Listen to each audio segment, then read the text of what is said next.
Seniors, your joints may be getting stiffer and weaker without you even noticing. At first, it's mild morning stiffness. Then climbing stairs becomes uncomfortable, and eventually simple movements like bending, standing up, or walking start to feel difficult. This isn't just normal aging, it's joint degeneration. It happens slowly and silently, reducing mobility, independence, and increasing fall risk. The good news, you can support and protect your joints naturally. In this video, you'll discover 3 powerful foods that may help reduce inflammation, support cartilage health, and improve mobility. Before we begin, share your age and where you're watching from in the comments. Let's get started. Number 1. Fatty fish. Salmon, sardines, mackerel.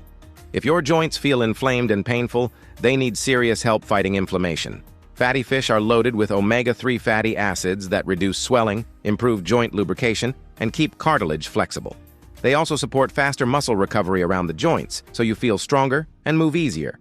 Number 2. Bone broth and gelatin.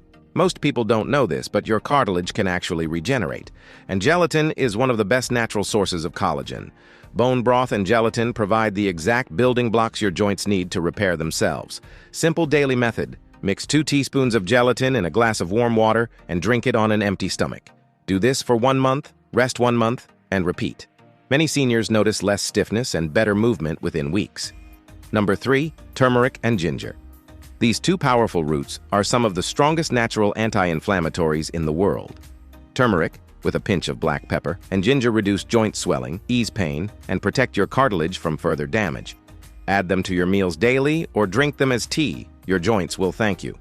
Other foods like walnuts, almonds, blueberries, broccoli, and spinach all support joint and overall inflammation control. These foods work best as part of a balanced daily diet rather than occasional use. If this helped, like and share it with someone who needs better mobility. Which food will you try first? Let me know below.